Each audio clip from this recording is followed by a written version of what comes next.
মাননীয় প্রধান উপদেষ্টা, আরেকটা প্রশ্ন হলো, আপনারা বলছেন যে এটা সিলগালা করে দিবেন, কিন্তু একটা খুবই ব্যক্তিগত একটা রিকোয়েস্ট, যেটা হাজেরা বেগম, উনি মায়ের ডাকের প্রতিষ্ঠাতা, যে সংগঠনটা সবচেয়ে বেশি গুম নিয়ে কাজ করছে, এবং উনি এই RAB-1 হেডকোয়ার্টারে, যেটা ডিজি শহীদ মহোদয়, উনিও এটা সম্পর্কে অবগত, উনি মাসের পর মাস এখানে ঘুরছেন তার ছেলের সন্ধানে। উনি আর ওনার মেয়ে একটু এই জায়গাটা ঘুরে দেখতে চান, এটা অনুমতি আপনারা দিবেন কিনা? বিশেষ গুম কমিশন, মানে গুম কমিশনকে যদি আমরা বলি,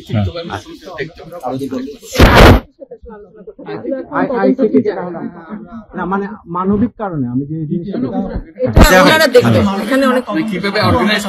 আচ্ছা, কারণ উনি এখানে অনেকবার আসছে এবং কথাবার্তা, স্যার এটাই মানে এই ভদ্র মহিলা জীবনটা ফিরিয়ে দিতে পারবো না যে জীবনের মাধ্যমে সে গেছে, অন্তত দেখলে মনে সান্ত্বনা হবে, জায়গাটা দেখে এসেছি। মেয়েটা যে বাচ্চা মেয়ে করতেছেন, আমার মাকে আর দেখতে পেলেন না, কোথায় চলে গেল, আজ পর্যন্ত কেউ খবর দিতে পারবে না সে বেঁচে আছে না মরে গেলে, কোথায় আছে। এটা বর্ণনা যদি দিতে হয়, শব্দ যদি ব্যবহার করতে হয়, তাহলে বলতে হবে এটা বিভৎস দৃশ্য। এটা মানুষের মনুষ্যত্ব বোধ বলে কোনো জিনিস যা আছে সেটার থেকে বহু গভীরে নিয়ে গেছে, এটা নিশ্চিন্ন করার জন্য। মনুষ্যত্ব অর্জনের কারণে নৃশংস প্রতিটি জিনিস যে হয়েছে, যতটাই শুনি অবিশ্বাস্য মনে হয়। এটা কি আমাদেরই জগৎ, এটা কি আমাদের সমাজ, আমরা এটা করলাম। এবং যারা নিগৃহীত হয়েছে, যারা এটা শিকার হয়েছে, তারাও আমাদের সঙ্গে আছে, তাদের মুখের থেকে শুনলাম কিভাবে হয়েছে। কোনো ব্যাখ্যা নেই, এটা ব্যাখ্যা থাকলে কিছু একটা হলে মানুষ বোঝে যে এটার কারণ ছিল। এটা বিনা কারণে রাস্তা থেকে উঠিয়ে আনা, বিনা দোষে কতগুলো সাক্ষী সাবুত হাজির করে সেই যন্ত্রকে এক্সপ্লোসিভ কতগুলো গাড়ির ভিতরে ঢুয়ে দিয়ে তারা বলছে তুমি সন্ত্রাসী, জঙ্গি, এগুলো বলে বলে তাকে নিয়ে আসা হচ্ছে। এবং এইরকম ইন্টারোগেশন, এরকম টর্চার সেল সারা বাংলাদেশ জুড়ে আছে, সেটা শুনলাম আজকে। আমার ধারণা ছিল যে এখানে আয়নাগর বলতেছি কয়েকটা আছে, এখন শুনতেছি আয়নাগরের বিভিন্ন ভার্সন সারা দেশ জুড়ে আছে। কেউ বলতে 700, কেউ বলতে 800, যে সংখ্যাও নিরূপণ করা যায়নি পর্যন্ত, কতটা আছে, কতটা জানা আছে, কতটা অজানা রয়ে গেছে সেই জিনিস। আমরা এমনি শুনি আইএমএ জাহেলিয়াত বলে একটা কথা আছে। এই গত সরকার এই আইএমএ জাহেলিয়াতকে প্রতিষ্ঠিত করে গেছে সর্বক্ষেত্রে, এটা তার একটা নমুনা। আর আমি কমিশনকে ধন্যবাদ জানাচ্ছি, তারা বহু কষ্ট করেছে। অন্যান্য কমিশন তো তারা করেছে, অন্তত তারা নিজেদের ঘরে বসে করতে পেরেছে। এদেরকে গুম কমিশনের যেটা, তারা কোদালা এগুলো আবিষ্কার করার জন্য আসতে হয়েছে, তাদেরকে বের করার জন্য দেশের মধ্যে গিয়েছিল, কারা কি করেছে এখনো ধ্বংসাবশেষ আমরা দেখতেছি। কাজে আমরা দেশের যে চূড়ান্ত অবনতি, চূড়ান্ত রূপ দেখলাম সর্বক্ষেত্রে, এটা তার একটা প্রতিচ্ছবি। কাজে গুম কমিশন যেটা আমাদের সামনে নিয়ে আসলো, সেটা হলো যে কি পরিমাণে একটা দেশকে সর্বদিকে ধ্বংস করা যায়, এমনকি মানুষের একেবারে সামান্যতম যে মানবিক অধিকার সেটুকু থেকে বঞ্চিত করে রেখে দেওয়া হয়েছে। আজকে এটা জাতির জন্য একটা বড় চূড়ান্ত রকমের একটা ডকুমেন্ট হবে। আপনাদের সাক্ষী রেখে, আপনাদেরকে নিয়ে এসে আমরা শরীক হলাম এটাতে।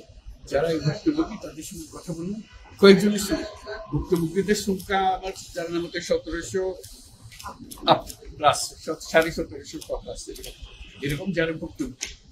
অজানা কত এটা তো আমরা আর জানি না, কেউ বলে যে এটা 3000-এরও বেশি। কাজে সেটাও আমরা ধরে নিলাম যে একটা সীমারেখা দরকার, যেটা আমরা অজানা, সেটা কেউ প্রমাণ দিতে পারবে। এই যে উদাও হয়ে গেছে, মানুষ নিশ্চিন্ন হয়ে গেছে, কেউ বলতে পারছে না সে কোথায়।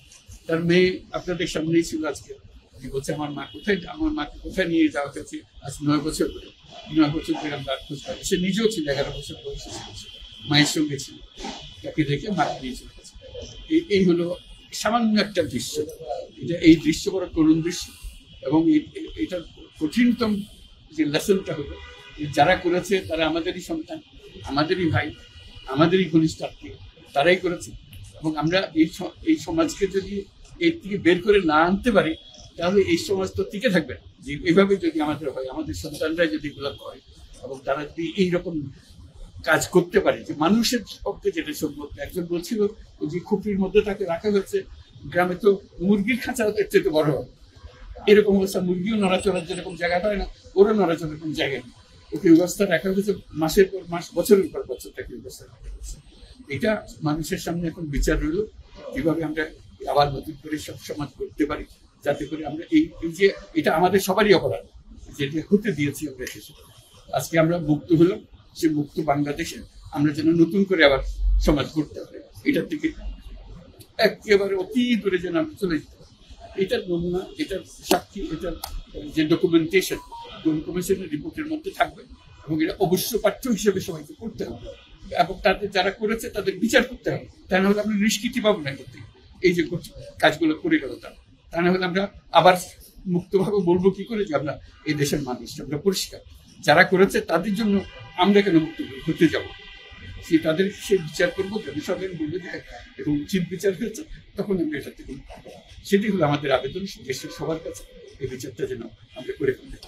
এইগুলো সব এভিডেন্স যা যা আমরা দেখলাম, সেই এভিডেন্সগুলো সিলগালা করে রাখা হয়, যাতে করে খুব বিনষ্ট করতে না পারে, যখন বিচারের কাছে যে একটা প্রমাণ হিসেবে ব্যবহার করতে পারে, সেই হিসেবে আমরা থাকবো। একটা কোশ্চেন, দুইটা কোয়েশ্চেন করতে দিতে হবে। এটা এই বড় স্টোরিতে আমি এক কোয়েশ্চেন করবো।